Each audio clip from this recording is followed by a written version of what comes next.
আল্লাহ তাআলা কিয়ামতের দিন সাইয়েদনা নূহ আলাইহিসসালামকে বলবেন, নূহ, তুমি কি দাওয়াত পৌঁছিয়েছ তোমার উম্মতের কাছে? নূহ আলাইহিসসালাম বলবেন, হ্যাঁ, আমি পৌঁছিয়েছি। এবার নূহের উম্মতকে আল্লাহ জিজ্ঞেস করবেন, এ নূহের উম্মতেরা, তোমাদের নবী নূহ কি দাওয়াত পৌঁছিয়েছে? নূহের উম্মত বলবে, না আল্লাহ, কোনো নবী টবি আসে নাই, আপনারেও চিনি নাই, জান্নাতও চিনি নাই, জাহান্নামও চিনি নাই। নূহ আলাইহিসসালাম বিপদে পড়ে যাবেন। তখন আল্লাহ বলবেন, নূহ, তুমি বললা পৌঁছিয়েছ, তোমার উম্মত বলে কিছু পায় নাই। নূহ, তোমার কি কোনো সাক্ষী আছে? নূহ আলাইহিসসালাম বলবেন, আছে। কে? উম্মতে মুহাম্মাদি।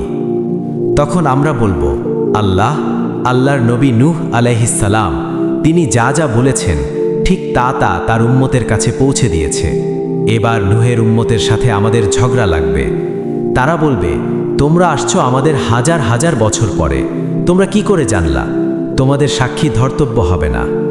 আমরা তখন বলবো, আমাদের কোরআনে তোমাদের নবীর নামে আল্লাহ তাআলা একটা সূরা নাজিল করেছেন, সূরাতে নূহ। দিন রাত এক করে তোমাদের কাছে তিনি দাওয়াত পৌঁছেছেন। তোমরা কানের মধ্যে হাত দিয়ে রাখতা, চেহারাটা কাপড় দিয়ে ঢেকে রাখতা। আল্লাহর নবী নূহকে পিটিয়ে ছালা দিয়ে পেঁচিয়ে তোমরা পাহাড়ে তুলে রেখে আসতা। সব আমরা জানি। আমরা যখন এ কথা বলবো, নূহের উম্মত চুপসে যাবে।